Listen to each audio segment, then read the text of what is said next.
It's actually why we have the most amount of comfort living within the city. So we make great use out of all of these green spaces. Now right behind this little interesting building there, you big globe of Canada, eagle on that road. Now there's and the whole skyline kind of right there in the background. So if you are here for some pictures, that would be a spot to check out for you. Hello? Now, if you do find yourself over there in the neighborhood, you might already recognize some of the sites because we do have two famous television doctors that we're Hill. That being Dr. Meredith Grey from Grey's Anatomy and Dr. Fraser Crane from Frasier.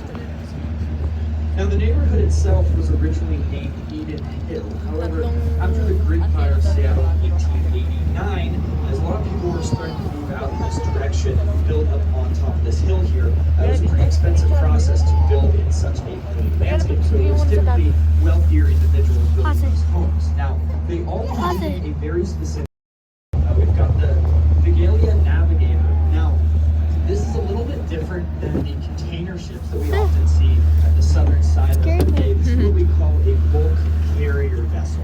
And it's got entirely open holds, which you can actually see they're loading up here where they got rectangles there with the numbers on it. Those are going to be the large openings to fill that up. And what bulk carriers are used for is carrying one specific loose material. Is that a cattle ship? In this vessel's case, it's going to be cattle grade grain.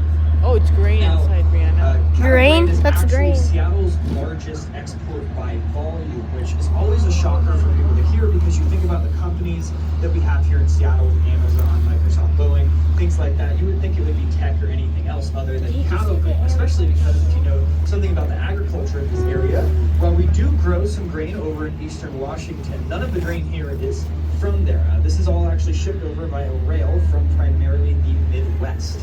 Now, the reason that we ship it all to Seattle before taking it out on a boat is because we are a full day closer to our Eastern Asian trading partners than any other port in the entire country. So it's going to save Hey, a show whole lot of money. Brayden. Daddy said he could be in my video. Rail, and then taking it out on a lot of round trips to closer to Portland. Brayden. Now, a little rule of thumb that's kind of fun to know is cattle grain cannot get wet.